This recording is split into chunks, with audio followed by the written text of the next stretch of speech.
And I think now too, like all these AI providers that we've been talking about, they all have corporate versions of themselves now.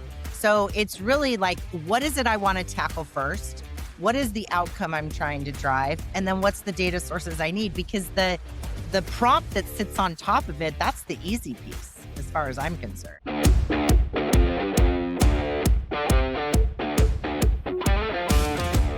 Welcome, everyone, to the 1% Edge podcast, where we dive into the journeys of extraordinary guests committed to getting 1% better every day.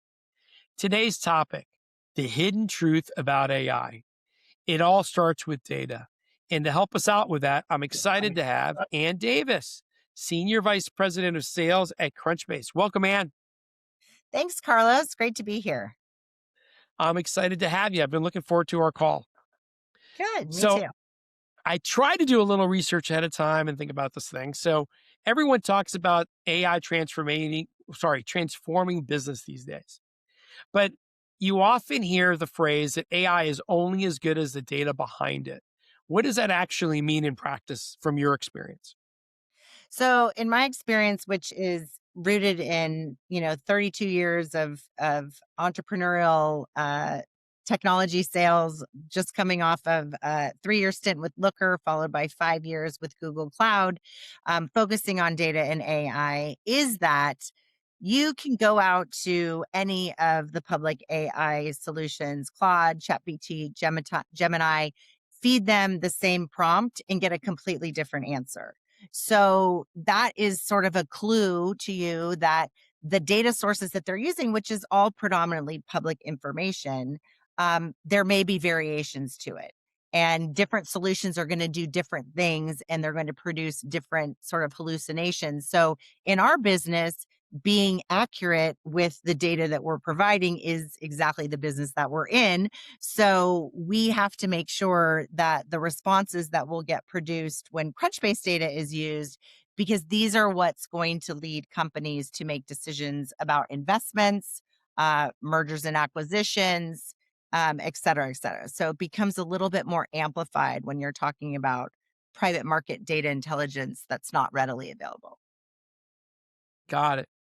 So in thinking about our topic today, Mhm. and I've heard these numbers in all different variations. So I literally wanted to look it up before we recorded this. McKinsey says that around 80% of enterprise AI projects fail and deliver no expected ROI. MIT did a study which showed that 95% of generative AI pilot projects fail to produce any measurable financial impact. And, I wonder is one of the key reasons for it just the lack of good data? Well, and it's not just the good data, but it's all of the data, right? Like we were talking prior about enterprises have information in their ERP systems, in their Salesforce systems, in other systems. But also there's third party aspects to the data that they need. So at Google, every single time we went into a new client to pitch them on AI, the first step was a pivot to the data team. Because if they don't have all of the data, sourced and readily available, whether it's in, a cloud database or wherever it's at, local databases internally. The problem is this data is all over. It's structured, it's unstructured. So if companies don't first address that sort of data element and figure out what the sources are, like we talked about it, it's not just internal to you. It's not just publicly available data. It's what other third party data is needed to make that AI agentic task that you're trying to accomplish be successful. All right. So there's two things that you said that I kind of wanted to dive in on. And again, I did try to do my research. So I Good. saw that data scientists spend 80% of their time really just cleaning up the data. And then I think about, people in organizations, everybody's eager to, use AI. But if you start getting into bigger, more complicated projects, a lot of us aren't data scientists and cleaning up that data from multiple sources. And we all know that our internal data is not always that clean or well structured. It sounds like that's like one of the biggest hurdles to overcome, especially if you're trying to create something that's enterprise level. Oh, you're absolutely correct, right? So the things that people are using AI in the enterprise today on is take my slides and make them pretty. Um, take this information and create a table for me. Like they're doing things where they're feeding already sort of their predominantly close to complete items into AI to help them with that, right?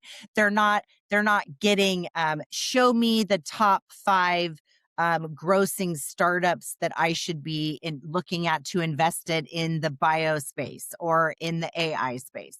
Like they're not producing those types of responses because the data isn't necessarily there for that particular use case. So I think that obviously I've spent a lot of time around data over the last 32 years, and you're exactly right. My years at Looker taught me how much data wrangling, data analysis really takes. And I think the whole point with sort of the AI movement is companies are going to get their data estate together. They are going to understand the sources. They're going to get it into a BigQuery, a Snowflake, a Databricks, what have you, and then they're going to be able to be really effective. But because there's so much disparate data all over inside and outside the enterprise, it's a big challenge.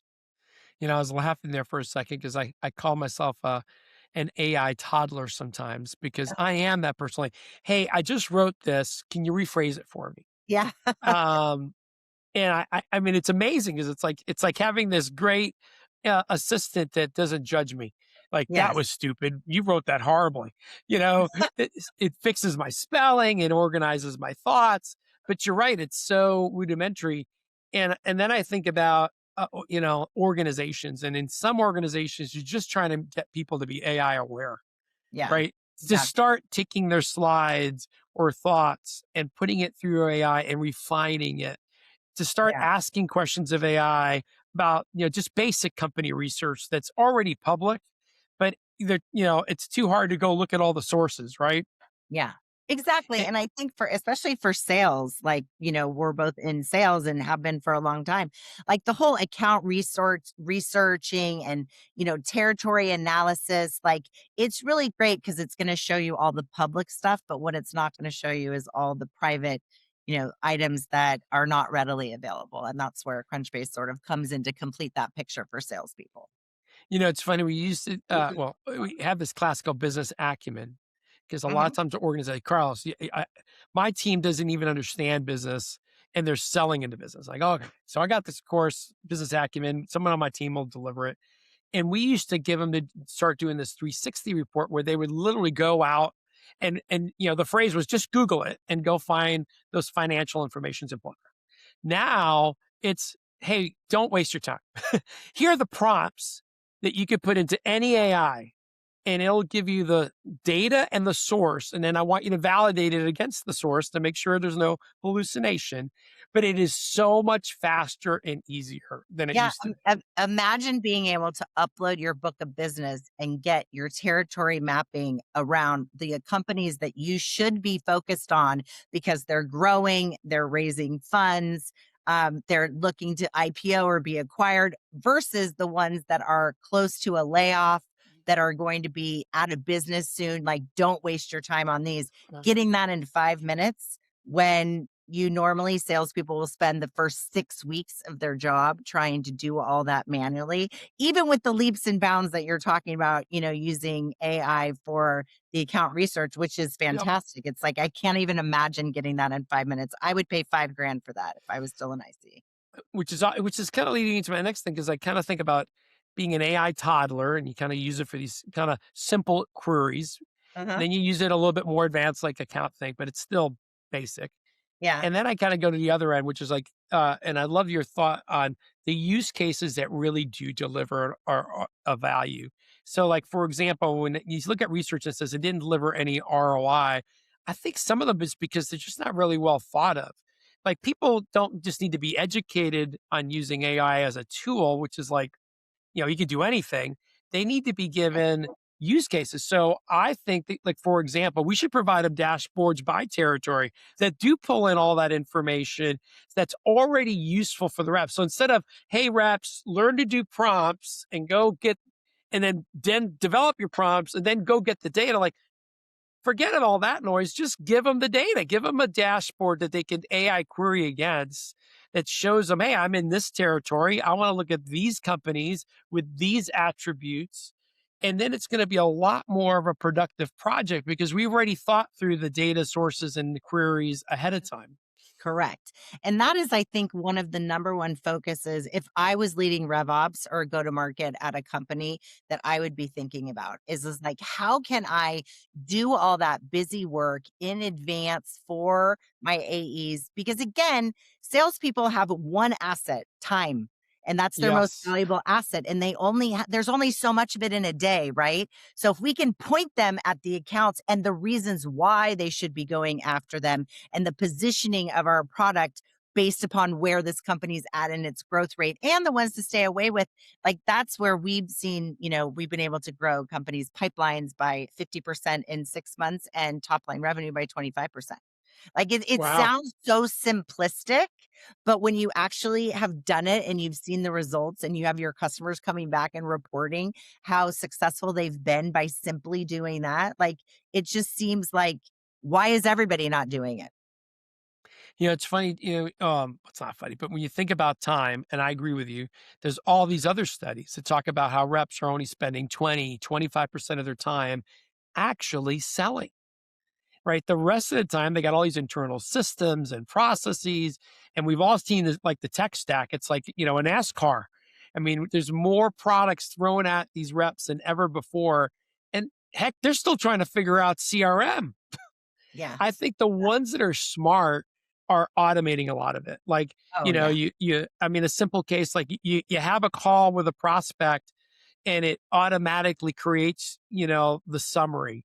Why Yes. not It's automatically, into the CRM. Yes. yeah, fill in your CRM and then have the rep just review it and say, looks great, or add this, change that. And it's going to be so much more productive for both sides. But the companies that are missing, and I mean, you can think about the account plans too. We could probably pre populate most of the account plan data for them and then Absolutely. get them focusing on, well, what are the opportunities now with the account? And how do I get to those people to get those opportunities started versus let me create a 20 slide deck for upper management that they're never going to look at again. Yeah. No, and it's totally true. And I think too that like what's happening with all these tools, like I remember back in like 2008, 2009, like the marketing tech stack slide. Remember we used to show those slides with like all the logos on it for everyone that was Yes. space. And then we started to bifurcate it by function. But marketing was still took up like a whole slide and sales enablement was like 10 to 12 things. Now, marketing can't even fit on a single slide, even if it's a microscopic logo, and sales enablement is like roughly like 50% of it. So there's so many things, and the CRM is becoming this hub. Like it's funny because Salesforce, a lot of their growth, guess where it's at? Storing data.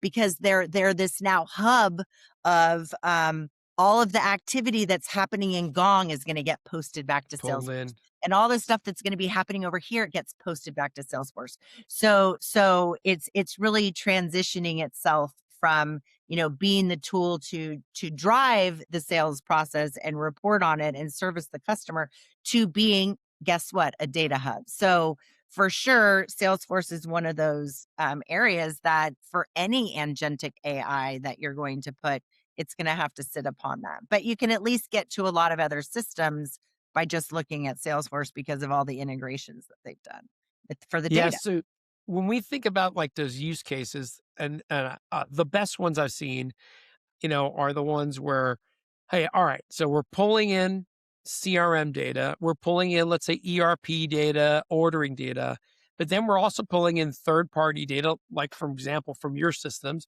or like the weather and, commodity pricing. So, like the scenario, like I heard that I loved was like, we're a construction company, we have all these multi-million-dollar projects coming up.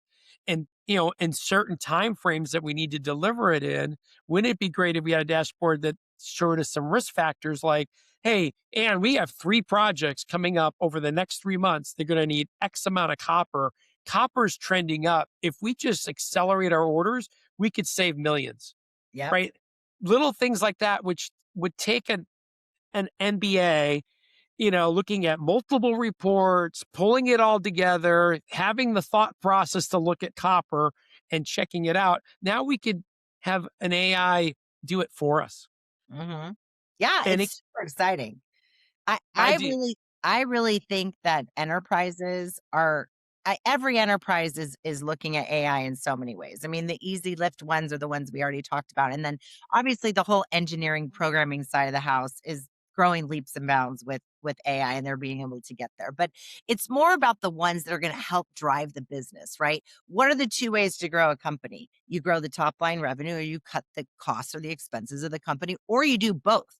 Like if you can grow top line revenue and also cut expenses at the same time, that's where you're going to get to the, EBITDA and growth numbers that you're trying to achieve. So why not start to think about these agentic AI front end solutions that are going to help your company make the business decisions that are going to drive that growth?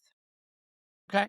So I wanted to ask you. So I've used Crunchbase before, and I think it's got great data, especially when I'm working with these young companies growing up. It's got great data behind it. What might be, and I'm just going to say a use case. I'm sure there's plenty, so I'll let you pick that Crunchbase and some of its data really helps people work with. That really makes a difference for them. And I know you kind of gave me one a little bit earlier with the territories. Yeah, the go-to-market use case is one of our primary ones because again, if we can cut out a lot of time that the AEs have to spend and direct them where they need to go, that's where we're getting a lot of pipeline growth and top-line revenue growth. Another one would be product builders, because product builders that are looking to add in anything to do with private market data or intelligence, because we are in a unique position, only having 80 million users on our platform. So we have the ability to predict things that are going to happen well in advance of them happening, because of all the signals we receive through this direct usage data that nobody else has. So we perform about 15 million predictions a month, and so it's been over 500 million of them. And we're at a 96% precision rate, and we tell people we making this prediction about this company because of these factors. So we're very Nice. transparent in that. So product builders really are getting a lot out of it, because that's our data is they're going to use our brand to sell their wares, but B, we're going to be sticky because our data is so valuable and so trusted. And I think the third one is sort of our core market, which is the investor universe, right?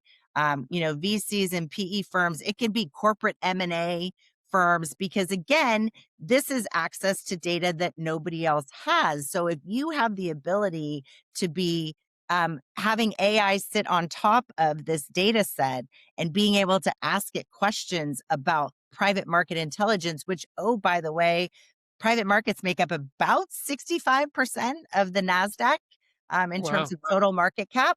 So 10, 15 years ago, that was probably less than half that.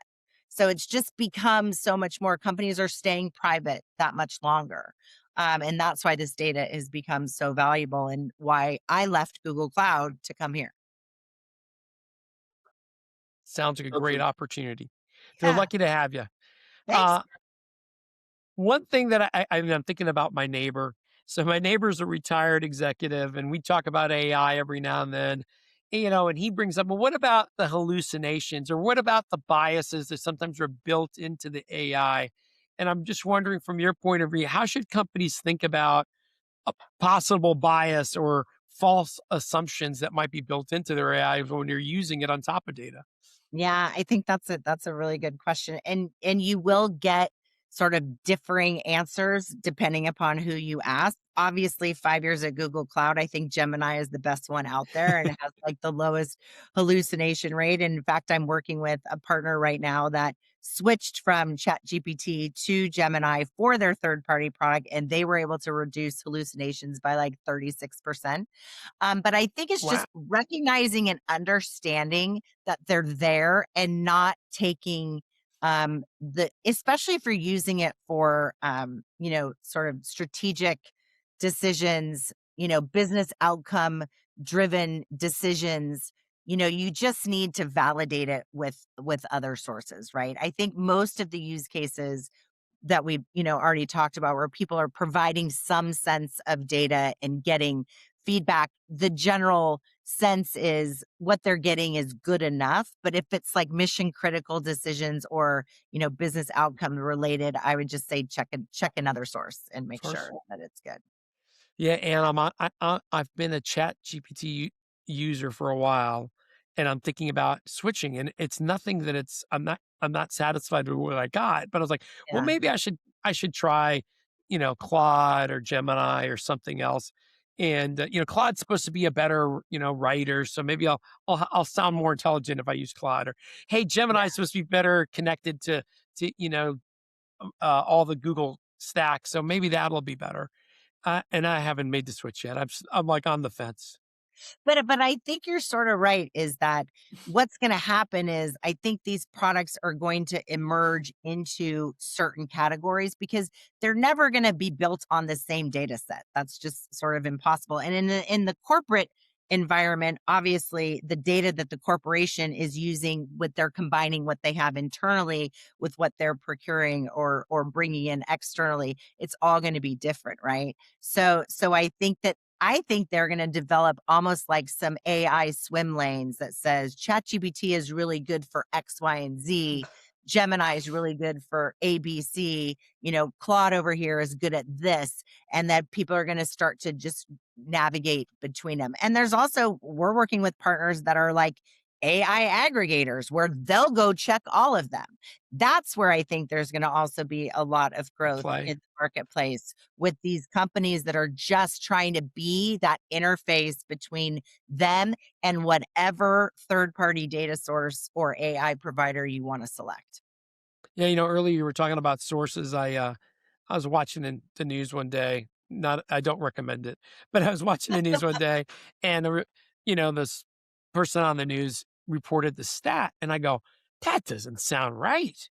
And so I asked, ChatGPT at the time, and it validated it from a certain point of view, and it gave me more data. It's like, okay, if you look at it this way, that's true. Okay.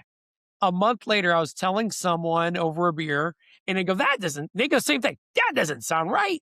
I asked ChatGPT the same question. It gave me a different answer. Yeah. And I said, wait a second. A month ago, you told me that this is that and this is the other thing. And it goes back and says, oh, you're right. I was mistaken. That's so funny. Yeah, and that's going to continue to sort of happen as this whole world evolves, right? But I think when people understand what they're really trying to achieve, like what is the business objective you're trying to drive, then it's easy to sort of back into what are the data sources that we need to provide that. And then it just becomes execution, right? Yeah. All right. So here's a question that I think is on most leaders' minds, even across industries, is like, and I hear you. I need to be using more AI. What advice would you have for folks that are, starting out on their journey, investing in trying to leverage AI better in their business? Well, first and foremost, I would do the research across the AI providers, asking them what are the most valuable use cases for AI in companies like X, Y, and Z, and describe yourself. Like, see what they all have to say, because obviously there's going to be some great insight there. And then I would marry that again, those use cases of how that measures up with your own internal objectives. Like, if you're looking to cut costs, then you can focus on the cost cutting ones. If you're looking to increase, productivity, if you're looking to grow top line revenue, like there's ways in which you can sort of bifurcate them by the business outcome that you're looking to derive. And then it's really just again a question of, the data estate. And I think, just having predominantly worked and owned, BigQuery, which was Google Cloud's database, that, between those 5 providers out there, AWS, Microsoft, Google, Snowflake, and Databricks, I mean, they have sort of the universe covered in terms of like getting everyone on a really robust, cloud database. So it's just now making sure that the data sources that need to be fed into that particular use case exist there, right? And once you wrangle the data, you can throw AI agents across your enterprise on top of it to do all sorts of different things. Yeah, it sounds like you really got to think about like your use cases and then gathering the right data to support the use case and then worry about the agents at the other end. You can't go the other way around. Correct. And I think now too, like all these AI providers that we've been talking about, they all have corporate versions of themselves now. So it's really like, what is it I want to tackle first? What is the outcome I'm trying to drive? And then what's the data sources I need? Because the prompt that sits on top of it, that's the easy piece as far as I'm concerned. Got it. So, and tell our audience a little bit more about yourself and how'd you become so smart.